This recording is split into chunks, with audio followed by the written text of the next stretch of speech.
de transporte público. Este también es un tema en el que el mexiquense está sufriendo mucho y que también tiene como origen la corrupción en el sistema del transporte. Por eso, limpiar la vida pública es principio de entrada para muchas de las políticas para beneficio del mexiquense. Vamos a crear también, en materia de buen gobierno en el Estado, todas las escuelas a nivel básico funcionarán con horario extendido de tiempo completo. En acuerdo con el gobierno federal, vamos a crear este sistema que están demandando los padres de familia para que los hijos estén más horas en la escuela y aprovechen también para aprender inglés, computación, deportes, y los hijos estén seguros, coman sanamente y el horario extendido sea mucho mejor aprovechado por los jóvenes y por los alumnos de las escuelas. Vamos a ampliar también, cuando menos el 7% del personal que contrate el gobierno del Estado para personas con discapacidad, porque hay ahí mucho talento que en este momento se queda fuera de oportunidades. Y por último, vamos a crear la red de refugios para mujeres en situación de violencia, para que sean atendidas, sean rescatadas y sean relanzadas a la vida con esperanza y con seguridad y autoconfianza en ellas mismas. Erubiel Ávila, un minuto. Sí. Quiero un gobierno democrático, un gobierno electrónico, un gobierno democrático en donde la gente ejerza ese poder, sí, de poner a sus gobernantes a través del voto, pero también en donde pueda participar. Así que habré de proponer formalmente, dentro de los primeros 100 días de gobierno, la ley de participación ciudadana. Habré también de someter a consideración del Congreso reformas a la ley reglamentaria del artículo 14 de la Constitución del Estado para que el referéndum sea una realidad.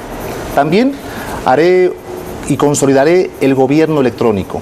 A partir de la ley de medios electrónicos que se aprobó por parte del Congreso local, voy a hacer que todos los trámites del gobierno estatal se lleven a cabo a través del Internet, de la red Internet, y desde la comodidad del hogar o desde los negocios de las personas, únicamente acreditando la firma electrónica.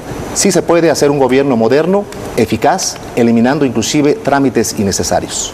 Alejandro Encinas, un minuto. Yo creo que en el caso del Estado de México no basta solamente la alternancia en el gobierno.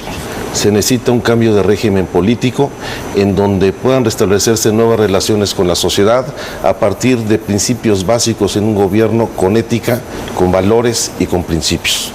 El mejor mecanismo para acabar con la corrupción en el Estado es separar la política de los negocios y eliminar los mecanismos de control clientelar y corporativo que manipulan a la necesidad de la gente. Tenemos que dejar atrás la cultura del peticionismo, donde la gente en el Estado de México estira la mano para ver qué migaja les da el gobierno, para pasar a una cultura de exigibilidad de derechos. Y vamos a establecer una nueva generación de derechos civiles y sociales en el Estado. Pero no basta solamente promover la democracia directa, el plebiscito, el referéndum, la revocación del mandato, la iniciativa popular, los candidatos ciudadanos. Necesitamos romper las formas y los mecanismos tradicionales de control político, porque si no serán las corporaciones las que frenen todo este proceso de renovación y transformación política en el Estado. Contrarréplica 30. Sí, con mucho gusto. Se puede hacer un gobierno en el que la gente decida cómo quiere su gobierno. Por ejemplo, hoy día, desde la campaña, estoy dándole facultad, como debe de ser, a la gente para que decida qué obras quiere en su comunidad. Estamos realizando más de 5,000 asambleas en donde la ciudadanía está decidiendo qué obras, en estas escuelas, en sus pavimentaciones, por ejemplo, y yo me estoy comprometiendo desde ahorita con notario público a esos compromisos y mañana los voy a hacer cumplir cuando sea gobernador con el voto de la gente. Concluye Luis Felipe Bravo Mena. Bueno, pues aquí estamos hablando de congruencia. Alejandro ha dicho ética y principios, y a mí me parece que es importante que abordemos en este debate también el tema de cómo puede haber congruencia. Si en el registro de su candidatura Alejandro no cumplió la ley y ha exhibido una situación ambivalente de residencia en dos lados, credencial de elector en el Distrito Federal, credencial electoral en Texcoco, y ¿a cuál Alejandro debemos creerle? ¿Al Alejandro del Distrito Federal o al Alejandro de Texcoco? A mí me parece que esto tiene que ser aclarado por Alejandro, porque hay una duda fundada que hoy mismo incluso se ha presentado. 30 segundos, Alejandro. Sí, esto es muy simpática, esta discusión, porque en primer lugar hubo todos los tiempos legales para conocer de la situación y los representantes de su partido conocieron el expediente de registro del instituto y no hay ninguna doble credencial. son tan predecibles que traigo mi credencial de elector en el Estado de México, que la pongo aquí a su disposición y por supuesto cumpliendo con todos los requisitos legales. Lo paradójico del caso es que nos planteaban no solamente una alianza con el PAN, sino que yo fuera su candidato. La verdad es que es esas paradojas de la vida donde la situación desesperada desde el rendimiento de la campaña lleva a enfocar hoy en favor del PRI las filas del PAN hacia nuestra candidatura. Cierra ahora sí, Luis Felipe. A ver, Alejandro, te leo unas frases tuyas de una conferencia de prensa de noviembre que dice: evidentemente me faltan 5 meses para acreditar la residencia, con una salvedad adicional, que actualmente soy diputado por el Distrito Federal por esta circunscripción. No, tú mismo estás diciendo que no acreditabas. Hubieras leído el expediente. Lamentablemente no lo hiciste porque efectivamente me prefería acreditar los 5 años de residencia, lo cual no fue necesario porque en 1993, cuando fuimos candidatos tú y yo a la gubernatura, se me reconoció el rango de ciudadano mexiquense y el registro se me otorga acreditando solamente 3 años de residencia, como lo establece la ley para los mexiquenses. ¿Y por qué en noviembre decías que no? En noviembre decías porque que no tenía el análisis jurídico terminado y así, en términos de esos 3 años, se me otorgó el registro. Hay una contradicción, evidente entre lo que tú mismo decías en noviembre y lo que acabas de decir. Bien, yo como en la casilla devuelvo. Bueno, sí, no voy a hacer que luego me... Sí. Ahí está plenamente acreditado. Hemos pasado los temas de economía, de seguridad, corrupción, política y gobierno. Déjenme poner alguno. El tema del combate al crimen organizado, yo escucho con frecuencia autoridades locales decir que esa es una responsabilidad del gobierno federal y no meten las manos. Les preguntaría, ¿asumirán esta responsabilidad? Y les pregunto, ¿el ejército en estas tareas en la calle, sí o no? ¿Quién quiere empezar? Con mucho gusto. Adelante. Sí, comentar que efectivamente 2 minutos. En el combate a la delincuencia organizada, todos somos corresponsables. Yo soy enemigo de que nos echemos la culpa los unos a los otros, así es que la autoridad local debe asumir también su responsabilidad. El gobierno federal, los gobiernos municipales, los poderes públicos, unidos le vamos a ganar la batalla a la delincuencia organizada. Y respecto a la participación del ejército, primeramente yo quiero hacer un reconocimiento pleno a las Fuerzas Armadas, porque cuando hemos necesitado de ellas, ahí han estado, solidarios con los mexiquenses. En momentos de contingencias, por ejemplo, ahí ha estado el ejército mexicano y también para poder apoyar las actividades de inseguridad pública o para prevenir la inseguridad pública. Claro, yo soy partidario de que el ejército nos apoye en este combate, pero en forma temporal. Mientras superamos esta circunstancia, esta contingencia que vivimos a nivel nacional y desde luego en el Estado de México. Pero estoy a favor de que el ejército participe en los patrullajes correspondientes. Pero hay que prepararnos, hay que apostarle a una mejor policía, una policía más competente, más profesional. De ahí que como gobernador, con la confianza de la gente, habré de proponer que se formalice la carrera de policía e investigación, porque la gente quiere policías más confiables, más capacitados. Voy a crear también policías especializadas para que se puedan abatir determinados delitos, por ejemplo, el robo en transporte público, el robo de autos, y también voy a crear la policía comunitaria para que sea propuesta de líderes vecinales quiénes van a ser sus elementos, los capacitamos y previos requisitos que puedan servir a la población. La Secretaría de Seguridad Pública hará frente a este problema. Voy a actuar con la ley en la mano y con mano firme en esta materia. 1 minuto Alejandro Encinas y luego 1 minuto Luis Felipe Bravo Mena y pasamos a otro tema. Evidentemente no hay que eludir la responsabilidad, hay que enfrentarla directamente y entender que los mecanismos que permiten el fortalecimiento y reproducción de la delincuencia organizada pueden combatirse a partir de enfrentar los delitos del fuero común. Ya lo decía hace un momento, lo importante es romper los eslabones de cadena que permiten la reproducción del crimen organizado en los delitos de asalto a transportista, robo a casa de habitación, robo de mercancía, etcétera. Por eso hay que tipificar el tipo de bandas y poder especializar este combate. Y en segundo lugar, el ejército de ninguna manera en la calle. Yo lamento el papelón que han hecho hacer a las Fuerzas Armadas utilizándolos con fines políticos en muchos casos.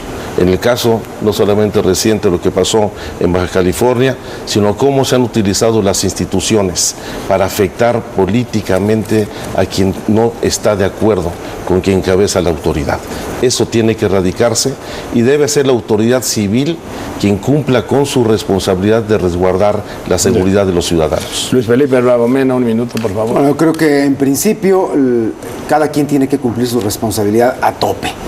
Y si el Estado falla porque en lugar de modernizar su policía, de crear los centros de control de confianza, de crear centros de inteligencia, de dotar de mayor capacidad, de hacer el trabajo que tiene que hacer el Estado, sus policías, sus instituciones de seguridad, evidentemente si fallan porque por negligencia o porque a veces se ponen de acuerdo con los delincuentes, entonces, claro, esto crece, se desborda y entonces se ven en la necesidad de llamar a las Fuerzas Armadas. Por supuesto que hay que reconocer el papel absoluto, honorable, y rechazo absolutamente estas afirmaciones que denigran al ejército por parte de Alejandro. Me parece un insulto al ejército lo que acaba de hacer y me parece que lo primero que tenemos que hacer es hacer que en el Estado de México tengamos la policía confiable, segura, moderna, bien capacitada, bien dotada, bien dignificada, para que no tengamos la necesidad de que subsidiariamente vengan otras fuerzas y vengan otros elementos a hacer el trabajo que nos toca hacer aquí a las autoridades estatales. Vamos a otro tema. Alejandro Encinas. ¿Se puede contrarréplica? Adelante, 30 segundos y 30 segundos. Complementar algo. Va a llegar un momento en que ni todas las patrullas, ni todas las armas, ni todos los policías van a alcanzar para combatir la inseguridad.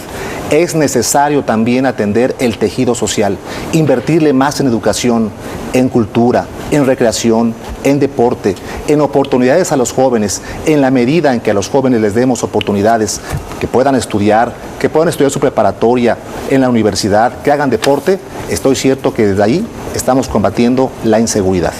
Contrarréplica 30. Sí, no, es muy sencillo. Por supuesto que nuestro reconocimiento a las Fuerzas Armadas y por eso la necesidad de que regresen a los cuarteles.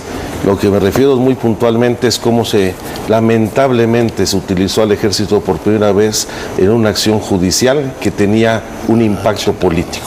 Y eso indudablemente siente un precedente muy negativo que daña la imagen del ejército, pero que también abre la puerta a la tentación autoritaria para que sin ningún escrúpulo y apego a la ley se combata a la gente, dejando la duda efectivamente si hubo delito o no. Bien, siguiente tema.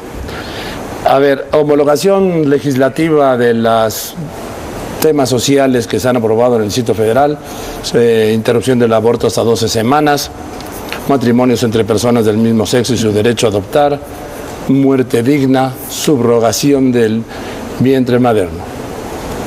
Bueno, evidentemente que estoy absolutamente de acuerdo en que hay una homologación no solamente en el marco legislativo, sino también en el conjunto de derechos civiles y sociales que deben compartir habitantes de la misma circunscripción y la misma integración territorial. Y no me refiero solamente a los programas de carácter social.